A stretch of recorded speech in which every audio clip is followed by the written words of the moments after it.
Hello friends. आज हम पढ़ेंगे सामान्य हिंदी का अध्याय लिंग। लिंग के बारे में पढ़ेंगे हम कि लिंग क्या होते हैं।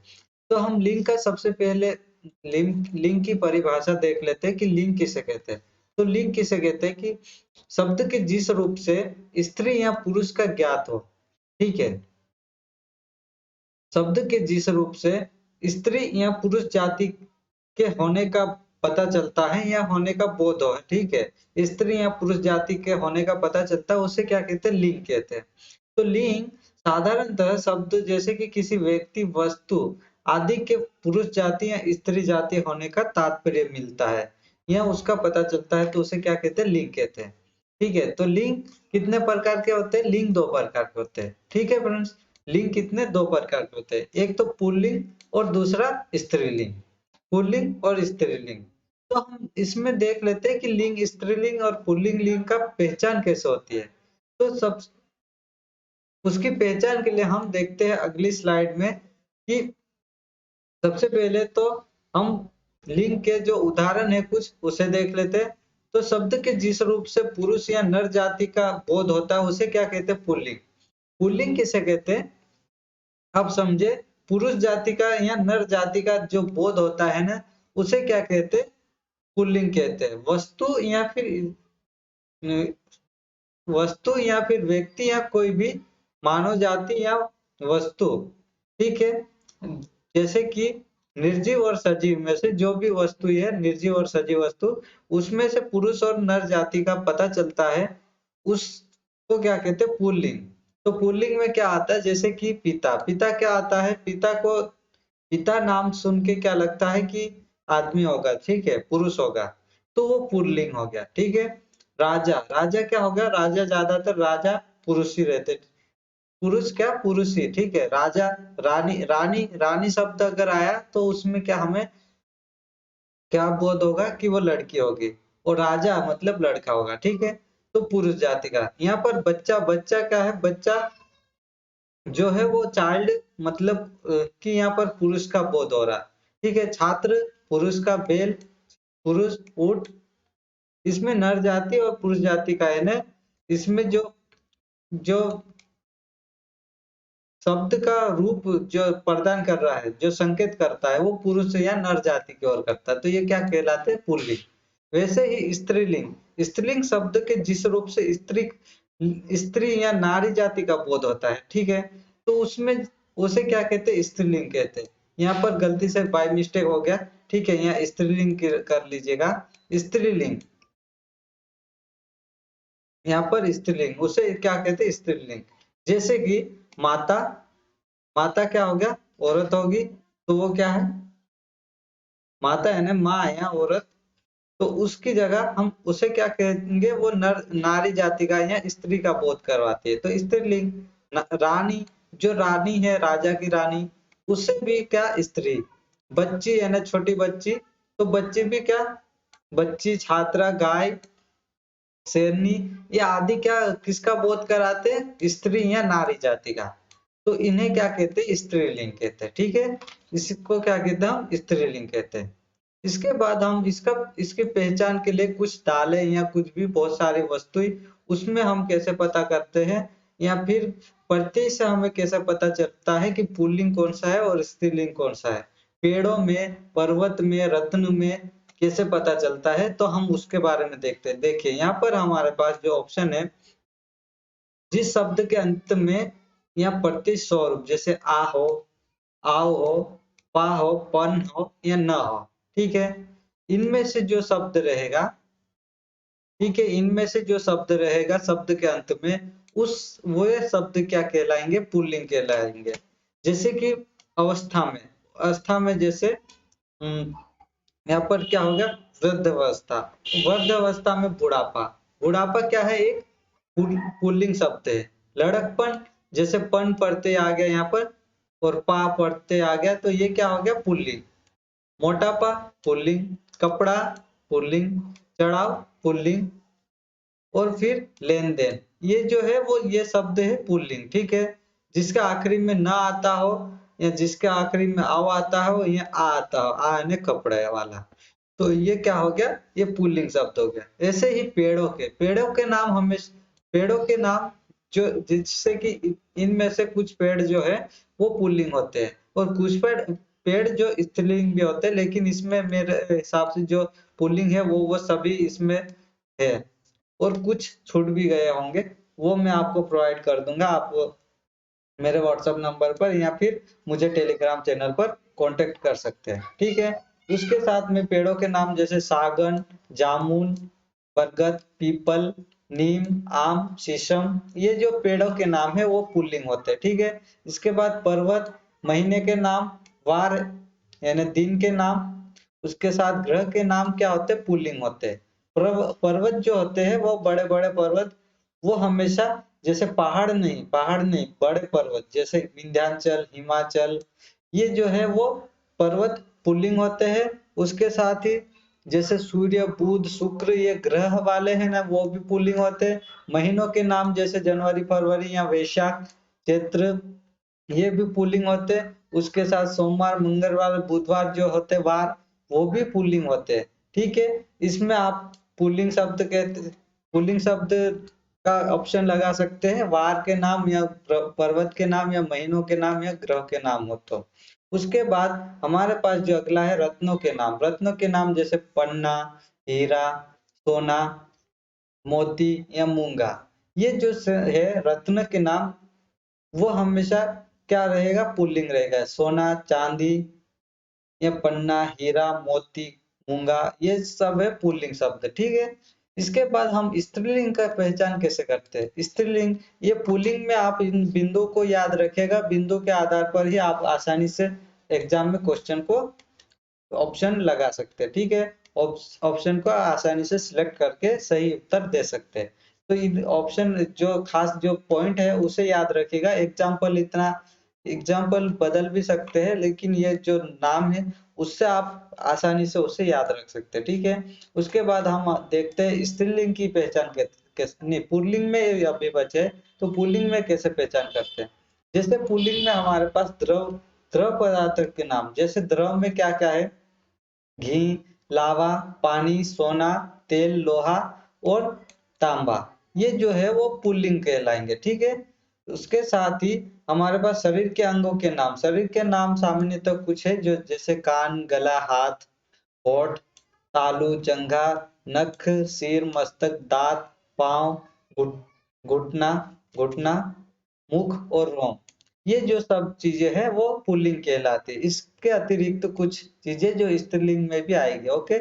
उसके साथ अब अनाजों के नाम। अनाजों के नाम, कुछ नाम जैसे जो उड़द, गेहूं, चावल, चना, मटर, ये जो है पुल्लिंग में होता है, ठीक है। कुछ दालें और कुछ अनाज स्त्रीलिंग में भी आएंगे, ठीक है। तो इसी में जैसे अनाजों के नाम है वो पुल्लिंग है, ठीक है।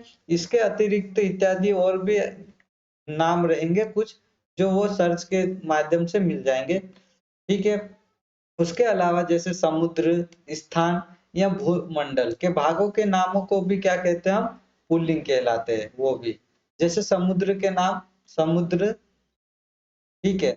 जैसे अंटार्कटिका या फिर प्रशांत महासागर, ये जो महासागर है वो क्या है, पुल्लिंग शब्द रहते हैं। देश के नाम पुल्लिंग शब्द, भारत, स्थान, ठीक है, नगर, आकाश, पाताल, घर, द्वीप और सरोवर, ये जो भूमंडल और स्थान और समुद्र के नाम है जो क्या कहलाते, पुल्लिंग में रखे गए, ठीक है। इसके बाद हमारे पास जो अगला है, अगला क्या है हमारे पास, स्त्रीलिंग की पहचान कैसे करें।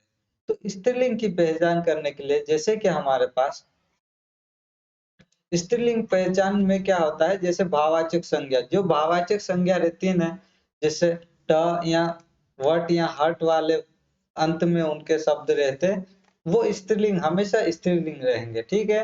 भाववाचक संज्ञा के जो भी शब्द है वो स्त्रीलिंग में ही रहेंगे, जैसे झंझट, आहट, चिकनाहट, बनाहट या फिर सजावट। अगर आपने संज्ञा नहीं पढ़ी है तो मेरा पिछला वीडियो है जो डिस्क्रिप्शन लिस्ट में उसे डाल दूंगा मैं, उस वीडियो को आप देख, उस वीडियो की लिंक से आप संज्ञा पढ़ सकते हैं, ठीक है। उसके अलावा जैसे जिन संज्ञा शब्द के अंत में ख होते हैं वो भी स्त्रीलिंग होते हैं।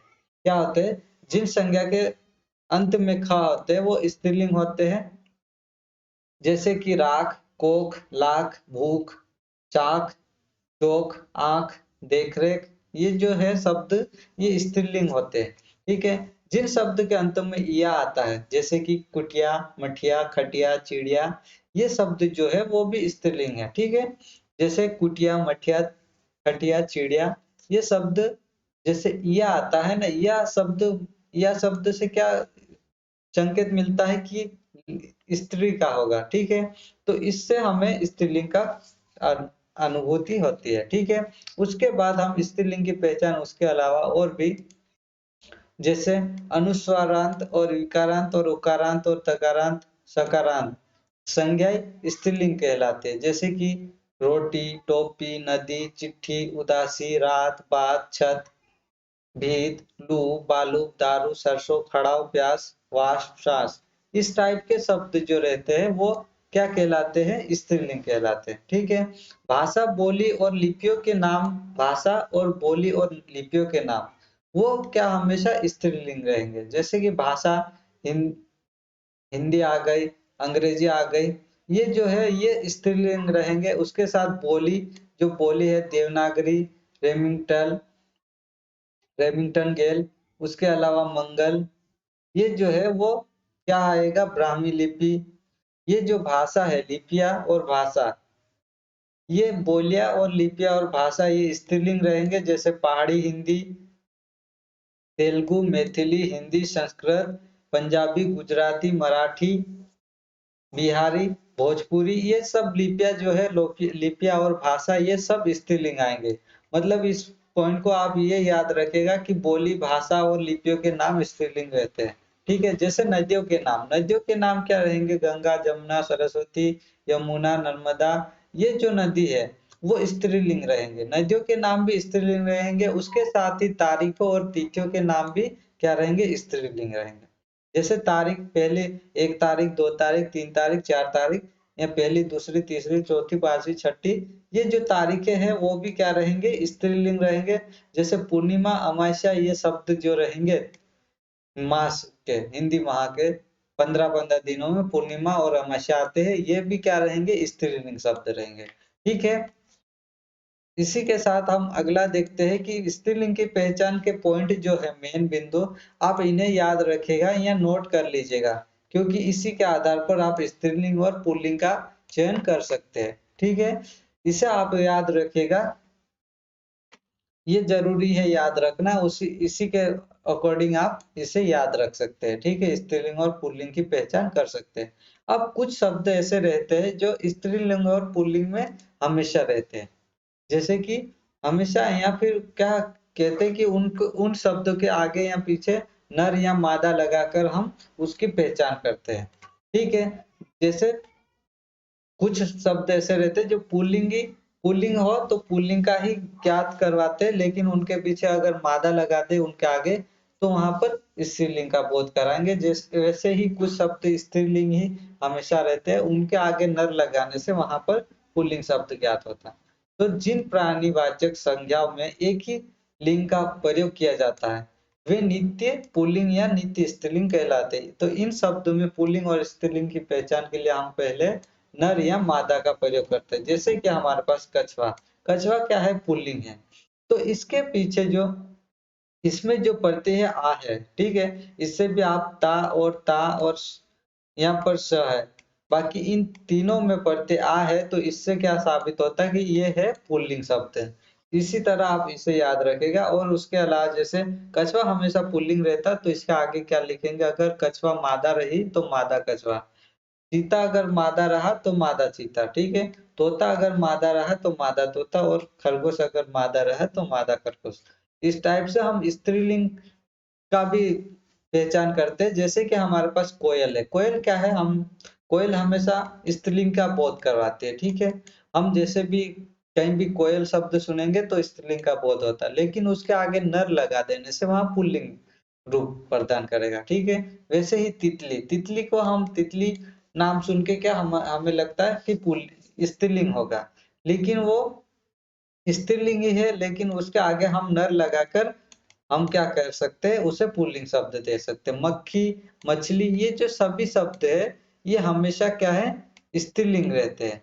जैसे आखिरी में ई आता हो या आ आता हो तो ये शब्द जो है वो स्त्रीलिंग का ही ज्ञात करवाते हैं। ठीक है, ये प्रत्यय है इनके, तो इन प्रत्यय को याद रखिएगा कि आखिरी में इनकी पहचान क्या है, उस आधार पर आप उसे याद रख सकते हैं। तो मछली, मक्खी, तितली, कोयल ये स्त्रीलिंग रहते हैं हमेशा, लेकिन इनके आगे नर लगा देने से यहाँ पर पुल्लिंग शब्द का ज्ञात करवाते हैं। ठीक है फ्रेंड्स, इसी के साथ हम इस लिंग को, ये लिंग के वीडियो को समाप्त करते हैं। लिंग व्याकरण, हिंदी के लिंग व्याकरण को समाप्त करते हैं। इसके साथ हम इसी के बाद हम अगला वीडियो पढ़ेंगे वचन। तो आप इस चैनल पर नए हो तो सब्सक्राइब कर लीजिए, और साथ ही अगर वीडियो अच्छा लगा हो तो इसे लाइक कीजिए, शेयर कीजिए और कमेंट भी कीजिएगा, ताकि आपका एक कमेंट्स हमें वीडियो बनाने के लिए प्रेरित कर सके। ओके फ्रेंड्स, इसी के साथ हम वीडियो को समाप्त करते हैं। Okay bye.